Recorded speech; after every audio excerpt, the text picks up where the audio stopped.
Hello, this is Roland. Today I want to talk about prayer and about reading. Reading anything, really, and also about prayer. And by doing so, I will introduce, which many of you already know, but I will introduce to some of you who don't know, a little book by Madame Guyon, Madame Jeanne Guyon. This is it. This book is written in French. She wrote this book, 1700, so 2000, so over 300 years ago. And in English, it's called Spiritual Progress.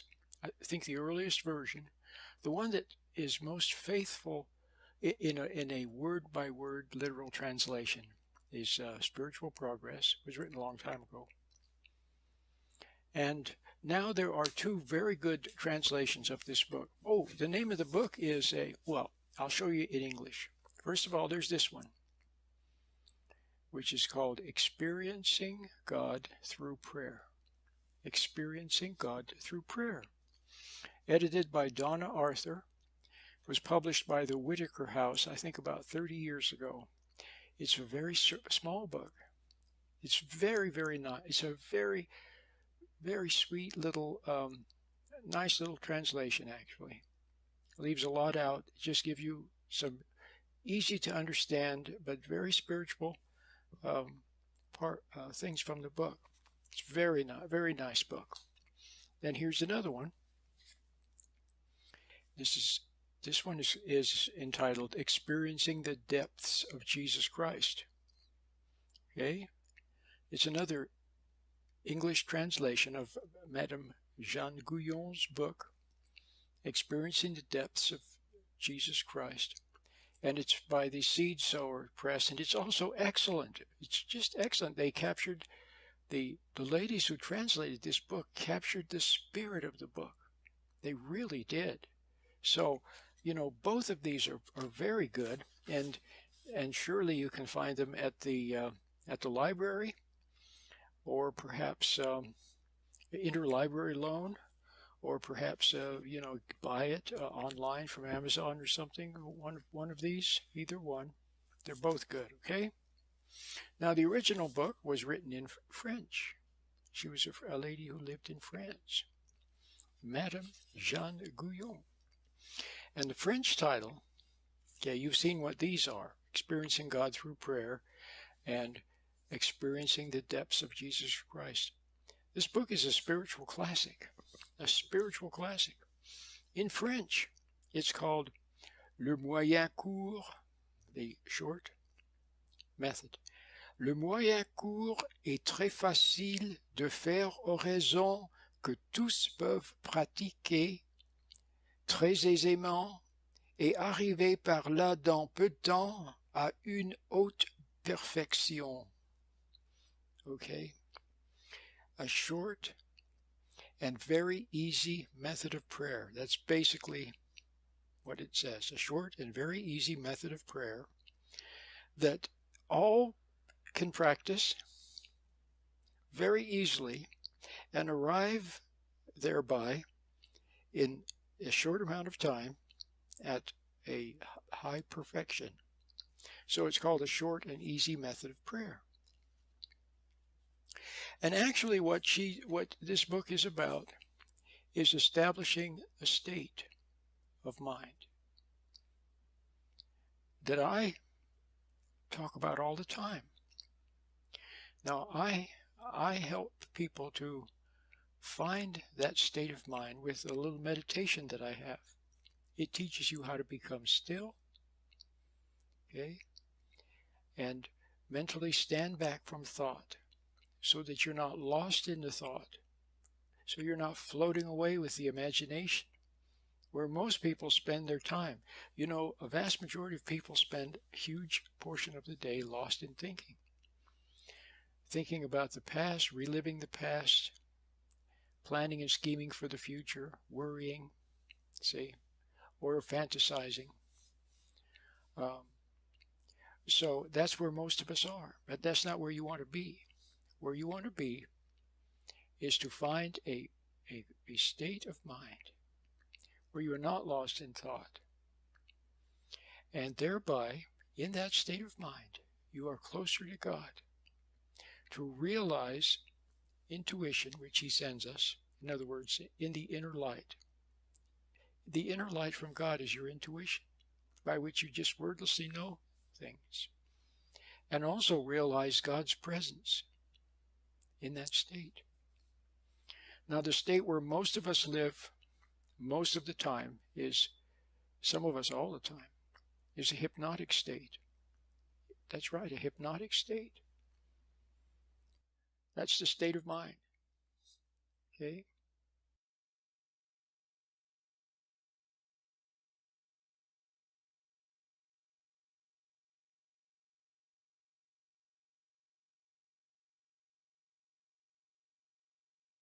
Now, Madame Guyon obviously found this wonderful state of mind where she was not lost in daydreaming, not lost in fantasies, not lost in the imagination, not lost in worry, not lost in doubts and fears, but in the present, in the presence, in the present, in the presence, closer to God.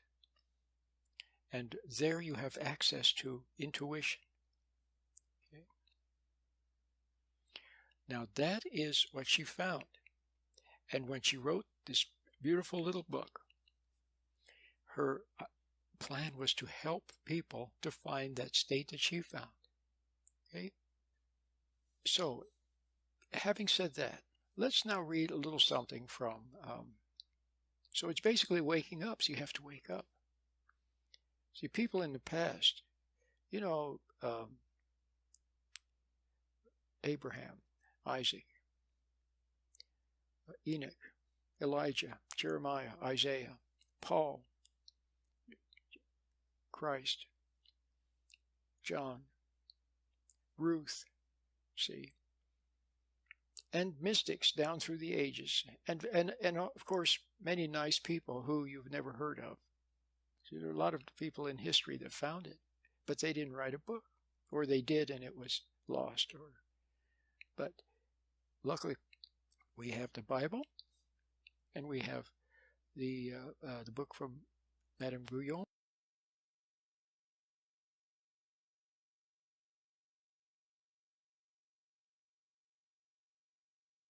If I had a free meditation that would help people to get out of worries and doubts and fears and come back to the present moment and hear the birds sing and be closer to God and have access to intuition, see, so you could live your life properly, stop messing up and making a lot of mistakes. You'd think that would be very popular, but it's not.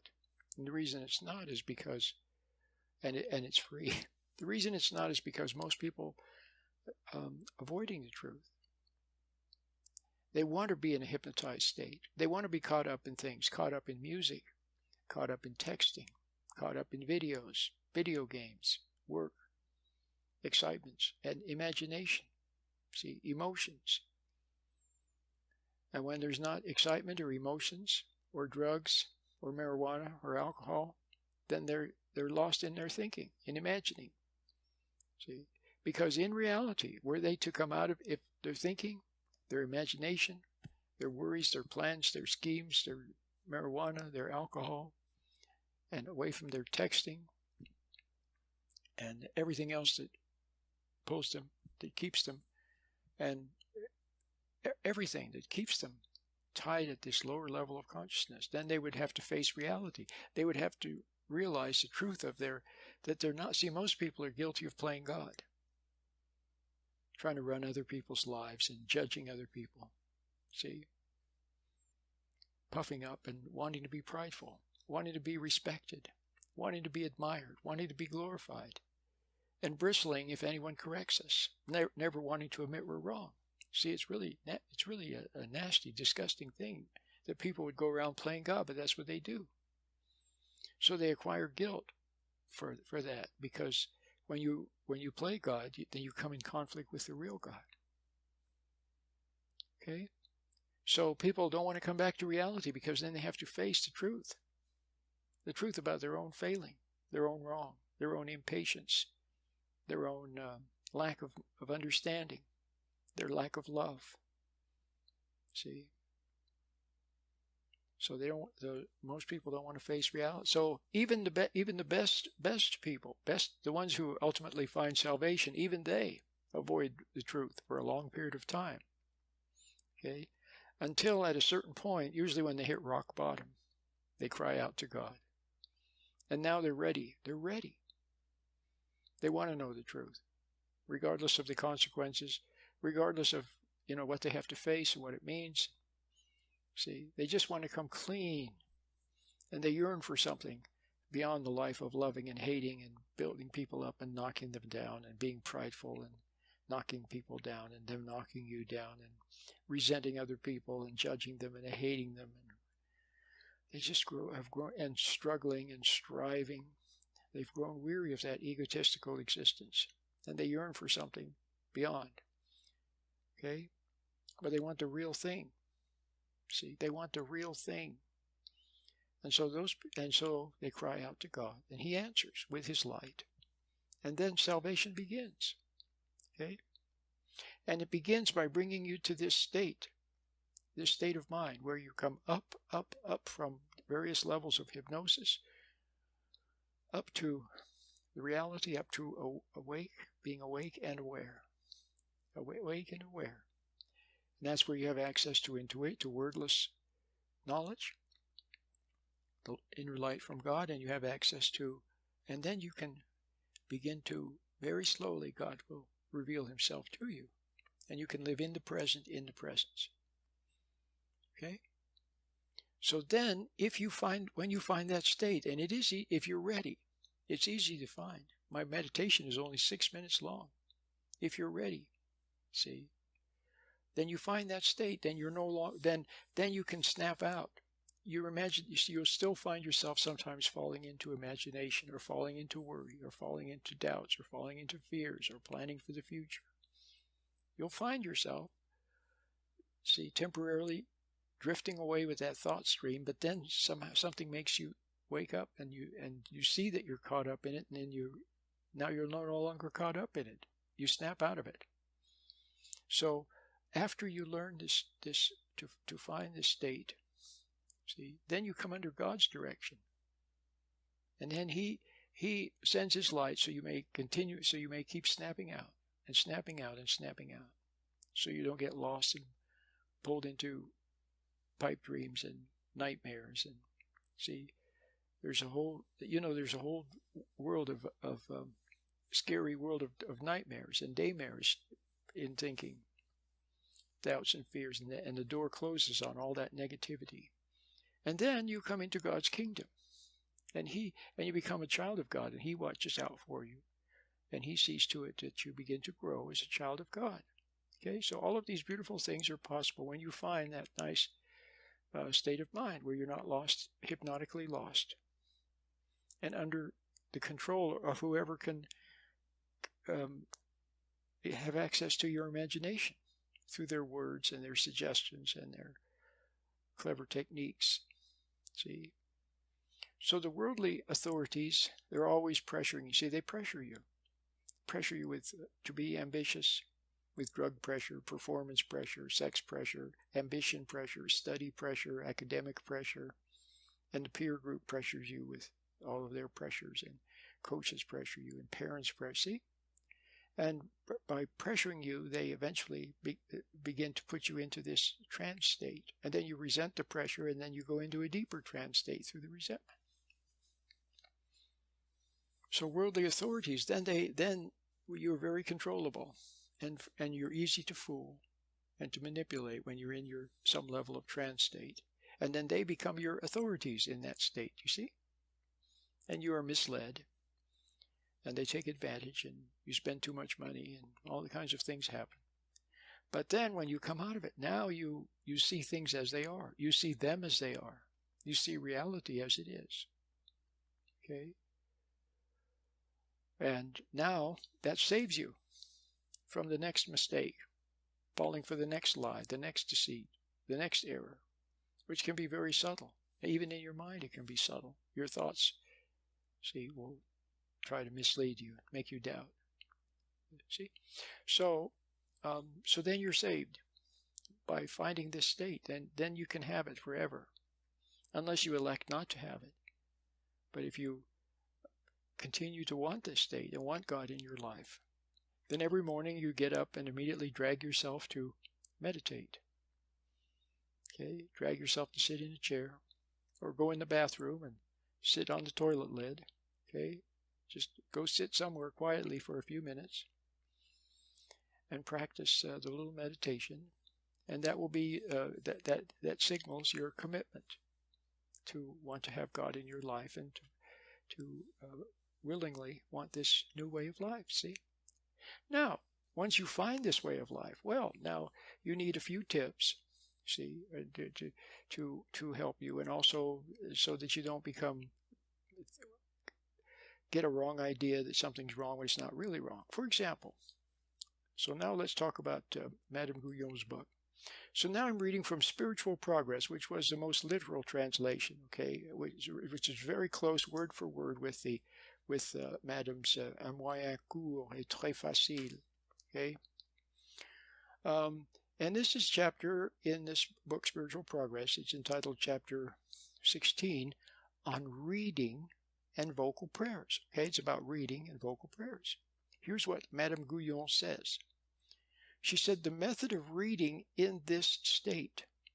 Now she says state. In other words, just the state of mind that I was just talking about, where you're not lost in fantasy, you're not lost in thinking, you're in the present where the birds are singing.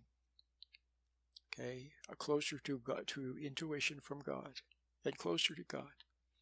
The method of reading in this state is to cease when you feel yourself recollected, and remain in stillness, reading but little, and always desisting when thus internally attracted.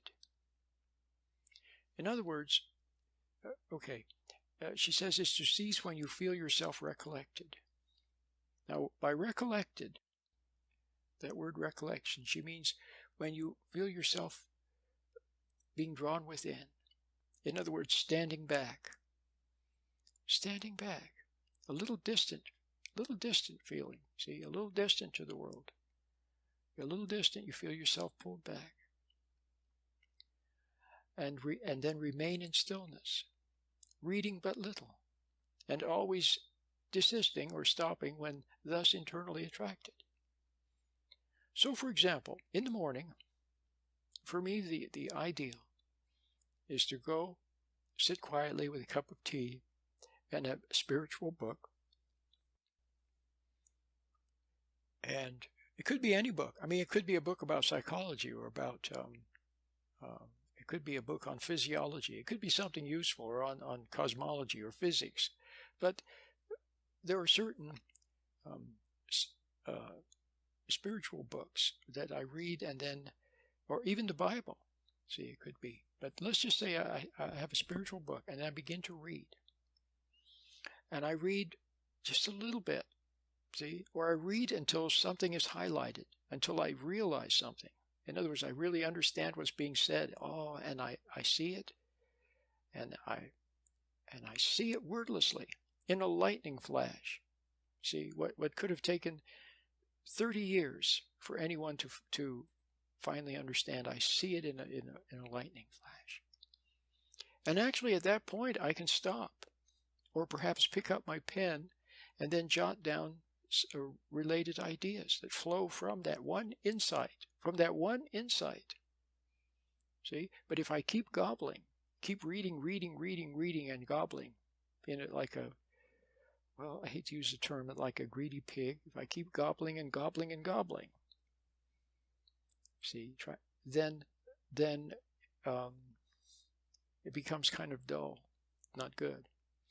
So what she's saying is that you start reading, you read a little bit, and then all of a sudden you feel yourself being drawn back. She doesn't talk about having an insight, which I think is a big part of it, but she just says you feel yourself drawn back and remain in stillness. Okay? And then when you sense that, then you stop reading. See, because if you kept reading, it would get in the way.